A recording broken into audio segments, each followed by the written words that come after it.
and the breeze coming to the window, the fragrance of that. He remembered Vrindavan, he became overwhelmed with sorrow and grief. All the pastimes, how he used to play there with his friends, swimming in the rivers with his friends, and dancing on the banks of the Yamuna in the moonlight with Braja Gopis. His mother and father, their cows even, loved him so much. Even the cows, just seeing his face, they begin to cry, and milk flows from their udders because they have so much Vatsalya prema. They have a mood of like a mothering affection for him. So much love and affection. Remembering all that, he began to cry. He thought, how will I cross this ocean of grief? And he climbed up on the roof of the palace, and he was looking out again across the Yamuna to Vrindavan, thinking, how will I cross? It's not so far, really. You can see. Return to Vrindavan, you can see it's only 20, 30, 40, 50 kilometers. He's the Supreme Lord. When he came as Vaman, in 2 steps he covered the entire universe. 1 step, all the heavenly planets. 2nd step, everything below. In 2 steps he covered the entire Brahmanda. And now, that Vaman, he's just a partial expansion of the original Krishna. And Krishna, he can't cross the river to go to Vrindavan, captured by the shackles of love.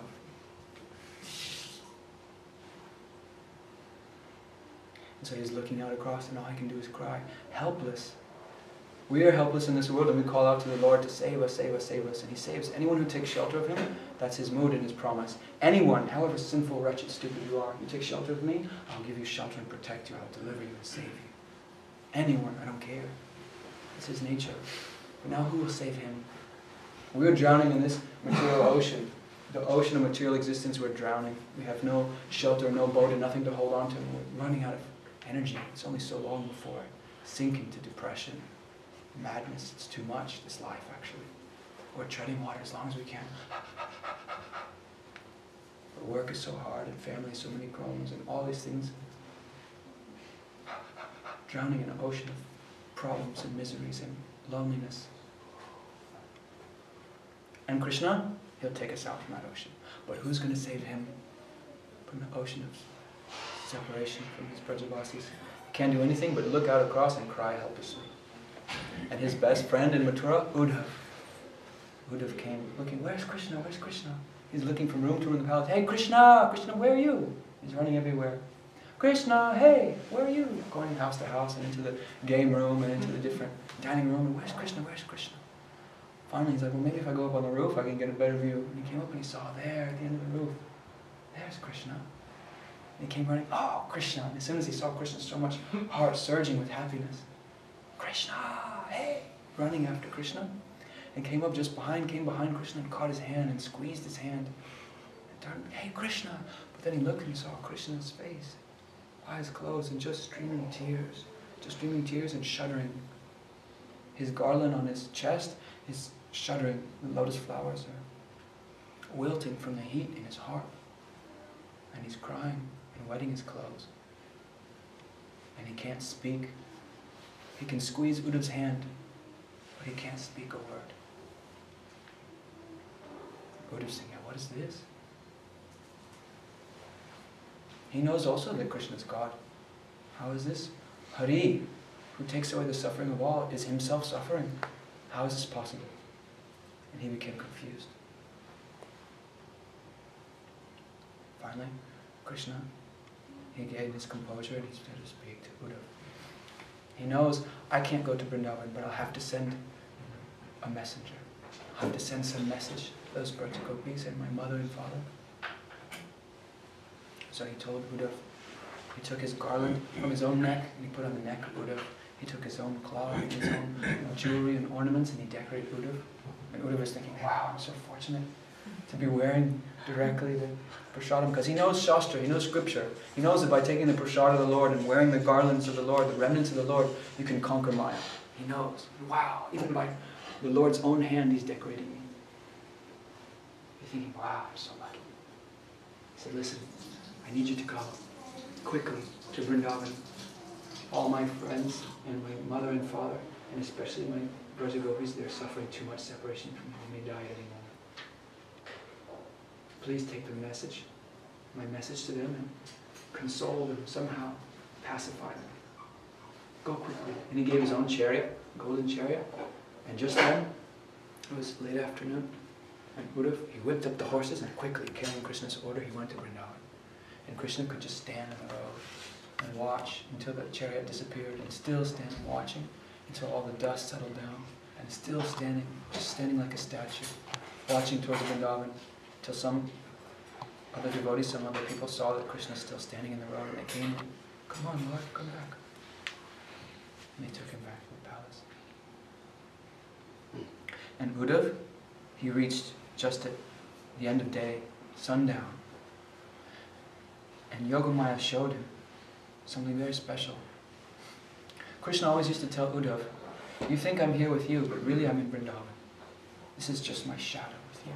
I'm like a shadow of myself here. Really, I'm always in Vrindavan." And by tattva, according to ontological principles, theological principles, it's true. Swayam Bhagavan, the original Bhagavan, supreme absolute truth, the personality of Godhead, is Brajendra Nandan Shyamasundar, Krishna in Vrindavan. And his one partial expansion, a part of him expands and goes to Mathura. And a part of that becomes Dwarkadish in Dwarka. And from there also coming, Ramchandra is coming, Narayan is coming, the Shringadev, all of them are expanding. Like you can take one candle and light so many candles, but there's an original candle. The original candle is Swayam Bhagavan, Brajendra Nandan, Vrindavan Krishna. And he always stays in Vrindavan. Shastra says he never takes one footstep outside of Vrindavan. But now, for pastime's sake, those Braja Gopis, they saw him leave and they're crying in separation from him. But when Uddhav came, Yogamaya, she said, "I'm going to show him something. I'm going to show him Vrindavan as it is when Krishna's here." So when he rolled in on his chariot into Vrindavan, he saw all the big, beautiful bulls. They were just like massive white clouds, big white bulls, and they were fighting for the females together, robust, busting their heads together. You know, such a healthy atmosphere, and the bumblebees were humming, and the peacocks were dancing. And all the cowherd boys were coming home. You could hear the rumbling of so many cows coming back from the forest, thousands and thousands of cows, and the sound of trumpets and bugles blowing. Cowherd boys bringing the cows back, and one very sweet flute tune, some very special flute player among those cowherd boys, enchanting tune he's playing. And the Braja Gopis, they're all singing in their houses, they're churning butter and they're singing Govinda Damo Dharmadaveti, Govinda Damo Dharmadaveti, Govinda Damo Dharmadaveti, Govinda Damo Dharmadaveti. Everyone is joyfully absorbed in remembering Krishna. They're always seeing Krishna. When he's standing in front of them, they're seeing him, and when he's gone, their eyes closed, absorbing their work, and still seeing Krishna. Why Radharani's eyes are blue. She's always seeing Krishna. And as they're playing, as they're churning, Braja Gopis are churning yogurt into butter. This stick inside a big pot, it's making a sound like a mridanga. And the bangles on their arms are chiming just like kartals. Chi-ching, chi-ching, chi-ching, chi-ching. They're doing their work and they're singing in sweet tones like harmonium, and everything, this whole kirtan is coming out from their heart.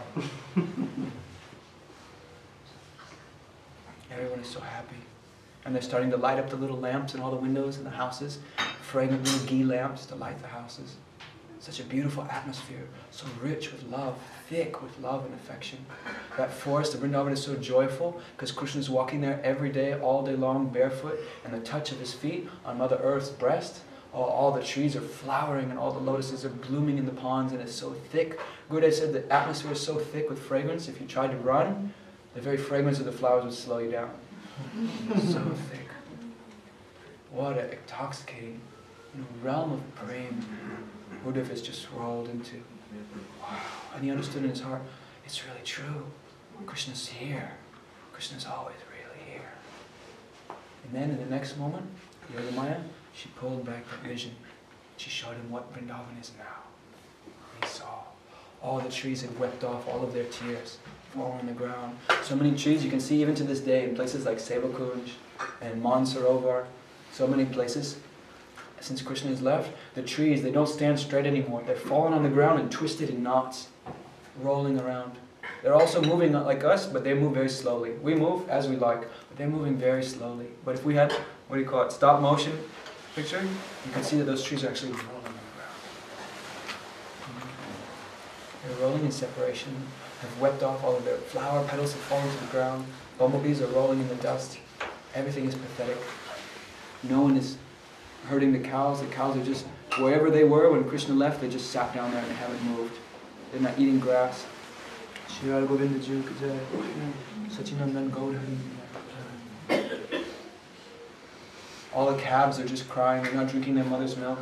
All the cows are skinny. The bulls are all skinny. They're not fighting. They're not doing anything. Just sitting. Everyone is sitting down and crying in the dust. Everyone is dirty. They haven't washed their clothes since Krishna left. Because they're thinking, when Krishna left on that chariot, and all the dust that was kicked up from the wheels of the chariot, that dust has landed on our body. So how can we take back? It's our last connection with Krishna, our last touch with Krishna, the dust from his chariot. So they won't change their clothes. So many days have passed and they're staying like that. And Uddhav, he came into Nanda Bhavan, so Krishna's house, the home of Nanda Maharaj. And there, Nanda, somehow he gained his composure. He understood, oh, someone has come from Mathura.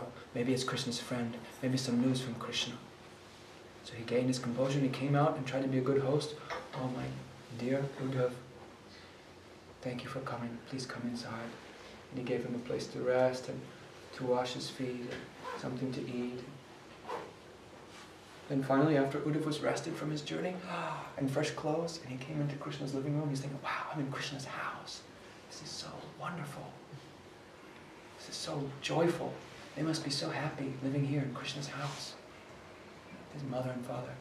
And he came and he sat down in the living room with Nanda Maharaj. And Yashoda, she was sitting to the side in the shadows, just sitting still like a statue. Actually, since Krishna left, she just closed her eyes. She never wanted to see anything else but the face of her son. And she's always looking at Krishna's face in the eyes of her mind, in the eyes of her memory. She's always seeing Krishna's face and crying. Never opening her eyes. She became like blind from crying so much and always eyes closed. And now she's cried so much she's become just like a stone, like a statue. And Uddhav, he's thinking, wow, I'm in Krishna's house. He's sitting down next to Nanda Maharaj and Nanda, pulling himself together. Oh, Uddhav, so you've come from Mathura? All he's thinking in his mind is Krishna, Krishna, Krishna, Krishna, Krishna, Krishna, Krishna, Krishna, hey, Krishna. But he's avoiding to speak. He can't say, if he'll take the name Krishna, everything will be broken. The dam of his heart is completely swollen. If that hole is punctured, if he'll take the name Krishna, then everything will come out. He's avoiding, saying, how is everything? How is Ugrasen now? Now that Wicked Kamsa has been killed? How is Ugrasen? How is the kingdom going on? And how is Vasudeva and Devaki? And finally, after he'd asked about pretty much everyone else he knew, and how is my son? And if that flashlight, broken heart, everything keeps spilling out, and pathetic. He's father, but now like a baby crying. Crying and wailing and wailing. And Uddhav, he was dumbstruck. Seeing this, never had he seen such display of prema, such intense separation. Nanda was tearing his shirt and crying, my son, my son, my son, my son, my son. Ah, Putra, Lala, oh my darling son. Kanaya, Kanaya. And Uddhav couldn't say anything, and he's thinking, Krishna sent me here to pacify his parents. I'm supposed to make them feel better. What can I say? If I say, don't cry, then this is against all the scriptures of the world. All the scriptures are saying, cry for God, you should cry for God. So I can't say don't cry, or I'm speaking against religion, I'm speaking against Dharma. And if I say, oh, good, cry more, then this is not pacifying him, this is not consoling him. This is not why Krishna sent me here. You can't say, very good, cry, good for you. So he was dumbstruck. And Uddhav is very brilliant, genius. He's a Sakshat Brihaspati Shishya, direct disciple of the Guru, the demigods Brihaspati. So he's extremely learned. He knows all Vedic arts and all politics. He's even Krishna's own minister. Very brilliant. Even Krishna will ask his advice. Such a quick wit he has. But he's not able to think how am I going to pacify? What shall I say to devotees like this type of love I've never even seen? I can't say, don't cry. I can't say, cry. So finally he said, well, I have to say something. It's so astonishing and wonderful. You're so fortunate that really, even though Bhagavan Shri Krishna, he has no father and mother. Anadir Adir Govinda, Sarva Karana Karanam. He's the beginningless source of everything, Govinda. And the cause of all causes. He's the father of everyone. In Bhagavad Gita it says, I'm the seed-giving father of all creation. He has no father and mother. And yet you, out of your astonishing, unprecedented prema bhakti, you really feel he's your son. Isn't it astonishing? You're so fortunate. Such love has never been seen. He began to glorify Nanda's prema. You're so fortunate.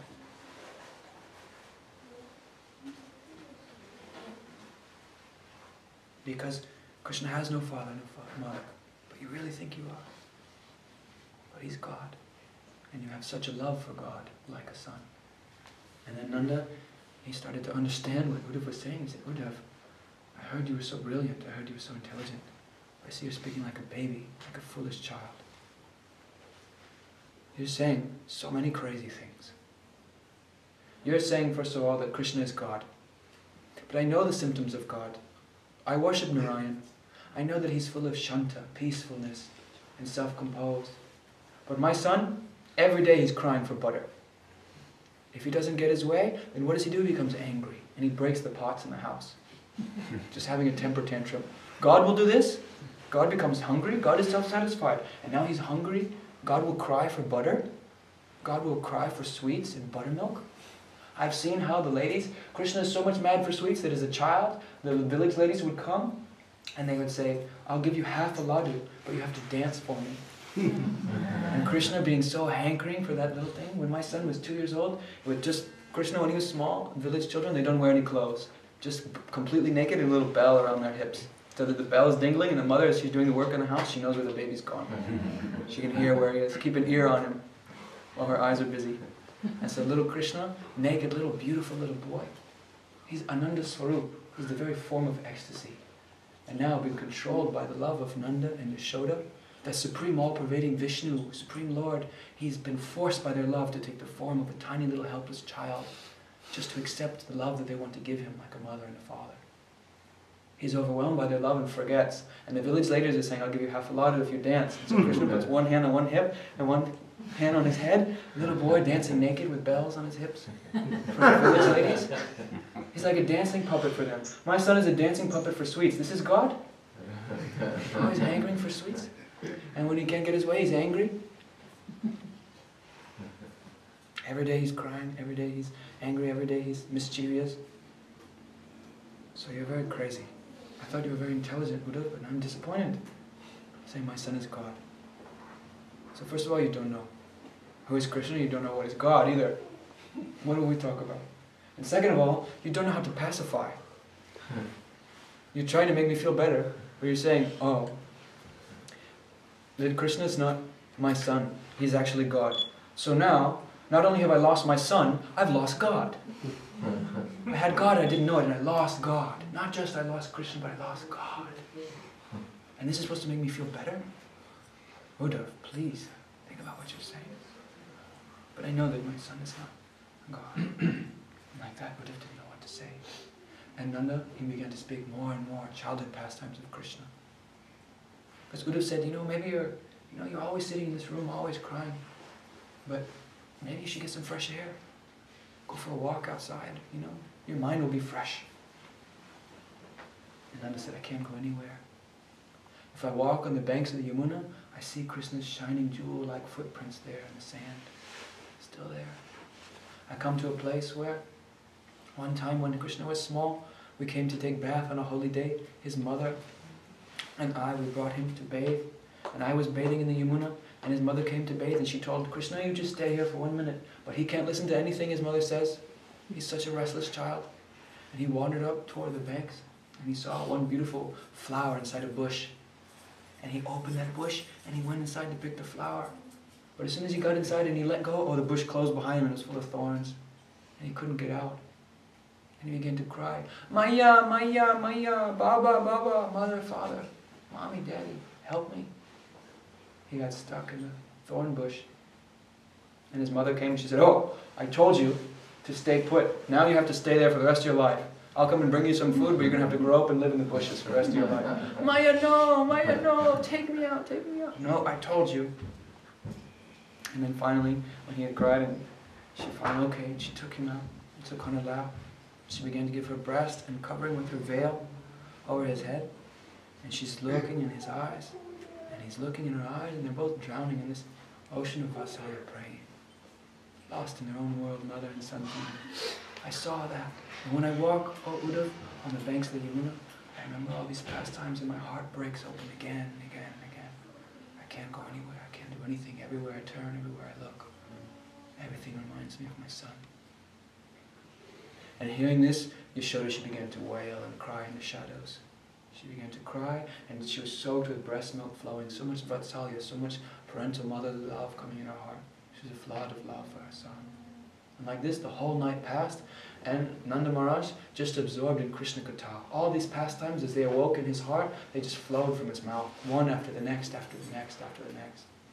And Uddhav, he was just dumbstruck, listening. Wow. Krishna always used to tell Uddhav, even more than Brahma and Shiva, even more than my brother Balaram, even more than Lakshmi Devi, even more than my own self, you are dear to me. Oh Uddhav, you're more dear to me than my own self. You're my most dear. And so I was very proud, thinking I love Krishna the most and Krishna loves me the most. I was so proud of my good fortune. But now coming here to Vrindavan, my pride is broken. My love is nothing in comparison to Nanda's love, Yashoda's love. This Vrindavan is unparalleled, unprecedented. Early in the morning, finally Nanda, he couldn't speak anymore and he just collapsed in sobbing, just shuddering and sobbing. And Uddhav, he very shyly, he excused himself to perform his morning duties, to take bath in the Yamuna, to chant his Gayatri mantras. Just before dawn, it's coming Mangalarti time. He went and he took bath in the Yamuna. And he came out, he put on his fresh tilak, and he sat down on the banks of the Yamuna to chant his Guru mantra, Gayatri mantra. And just then, two young Brajagopi girls came, fetching some water in their pots in the Yamuna, and they were speaking to each other. And he was hearing. It's like we tried to chant our mantras, but if anyone comes in the room and they're speaking, talking this and that, then we hear what they're saying also. We're trying to think, Om Bhurabhuva, but very difficult. When someone else comes in the room and they're talking, they're very difficult. Actually, it's one type of aparad. If someone is chanting their Gayatri mantra and you're making noise and talking around them, this is one type of offense, because they're worshipping the Lord and you're interfering.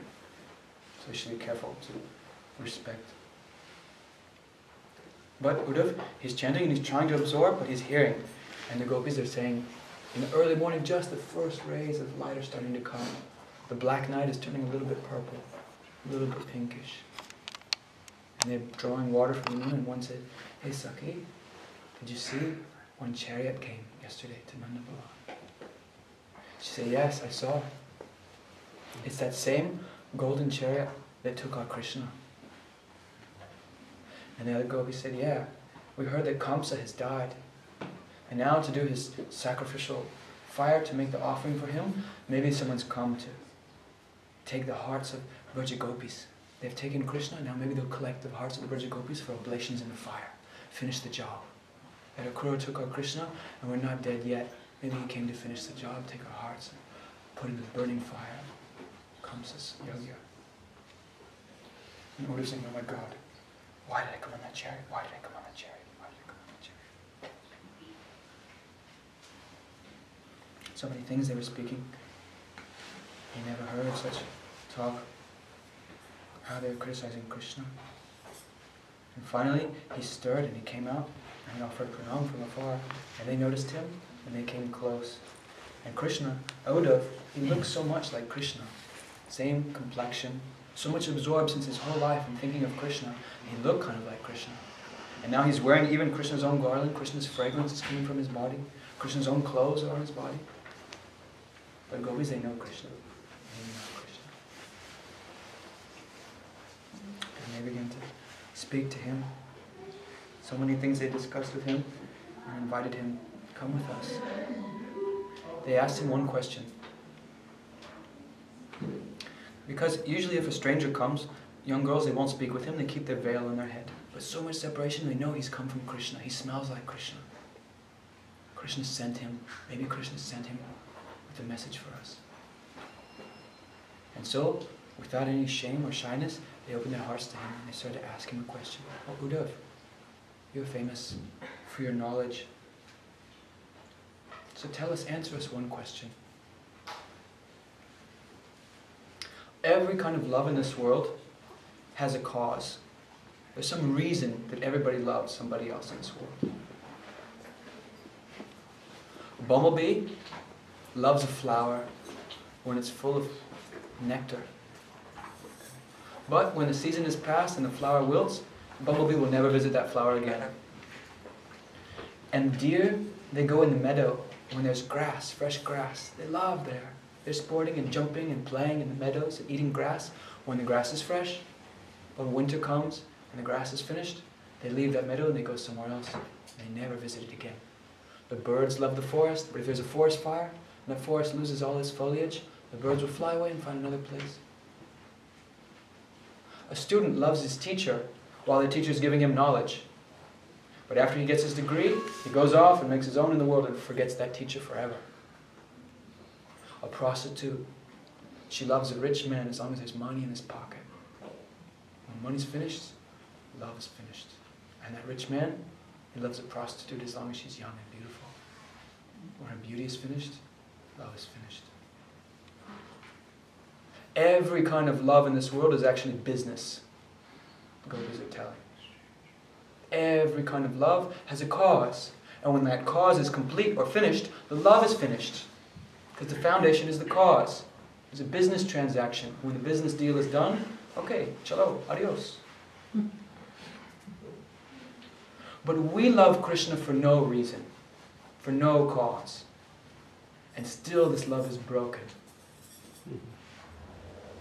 If our love is causeless, it should be eternal, but he's gone. He left us. How is this possible? Please explain, Uddhav. Uddhav knows all Shastra, all scriptures. But he doesn't know Prem Shastra. He doesn't know the deep laws and rules and chemistry and physics of love. That thing he doesn't know. And therefore, Krishna sent him to the college of the gopis to learn from them what is real love.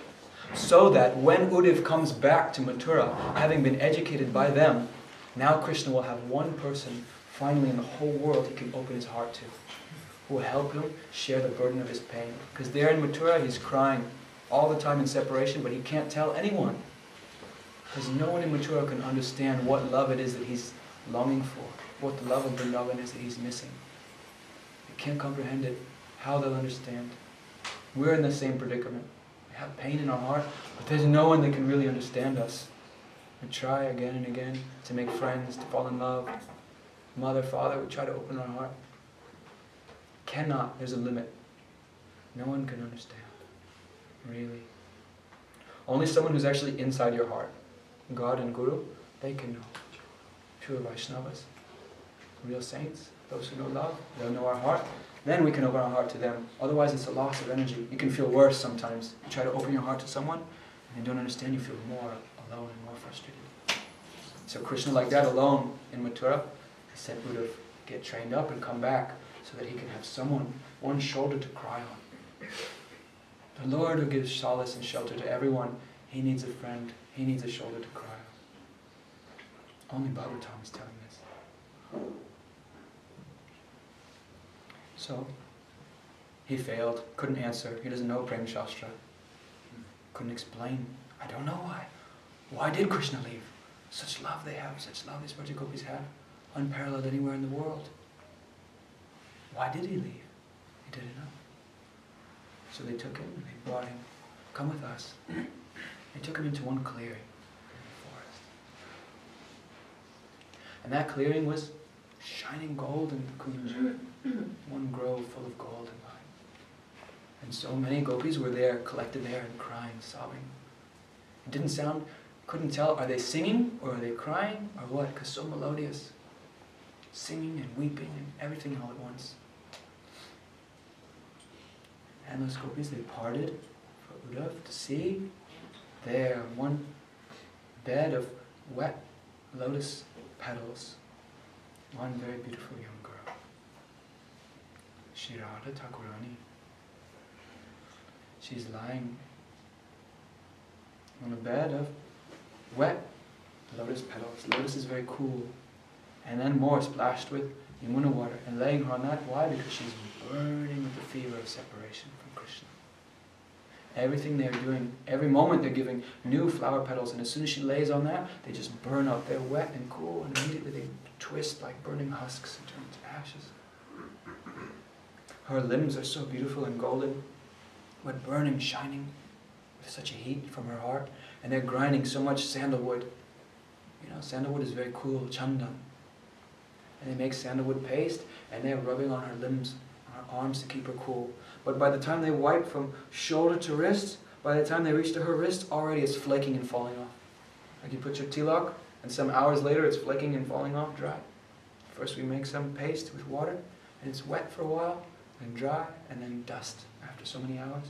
They're wiping wet from here to here, and it's already dust and falling off. Fanning her with wet lotus leaves, everything to keep her cool, but she's burning, separation. Most of the time she's unconscious. And they don't know, is she alive or is she dead? And all of her friends are crying. And they'll put one piece of cloth under her nose to see if she's breathing at all. And the heat from her breath immediately incinerates that piece of cotton. And sometimes she'll bob to the surface. She'll open her eyes, but she's in madness. She's so sunk deep, she's gone so far. Deep into the fathomless ocean of Vipralamba Prem, divine love and separation. She's so deep in that ocean. And when she speaks, it's madness. She's so mad, she sees everything, everywhere reminds her of Krishna. If she sees darkness, when nighttime comes, she tries to embrace the night. Oh, it's my dark Krishna. If she sees a tamal tree, she turns her head, oh, where have you been so long? Because tamal tree is blackish like Krishna.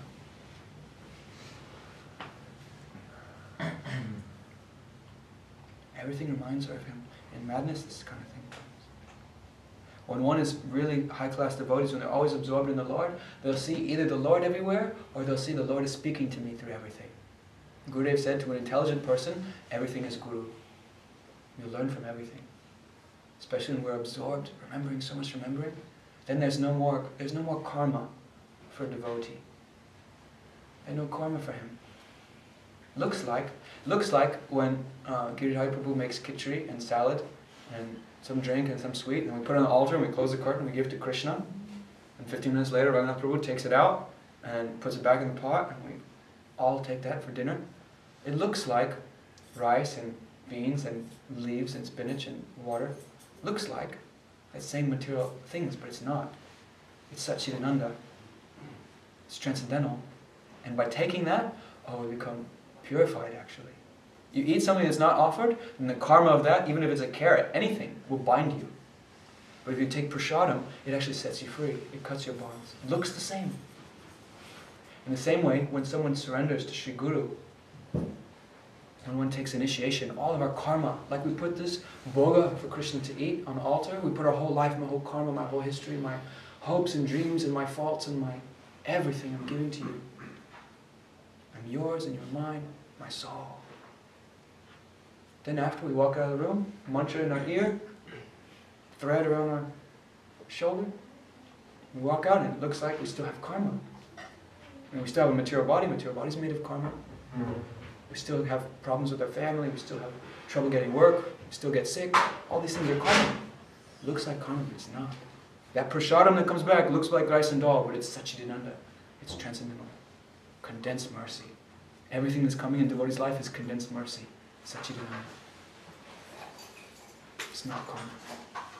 And those who are mature in their devotion, they start to realize this and taste this every moment of every day. Oh, the Lord is inside everything. He's speaking to me. He's helping me. Everything is His grace. They become more and more fearless. Rising above the duality of I like this and I don't like that. I hope it's like this and I wouldn't like that. And everything is, I want this, I want it. Whatever's coming, I want it. Because it's coming from the hand of my beloved. It's mercy, it's medicine. It's directly His poetry and His love and affection.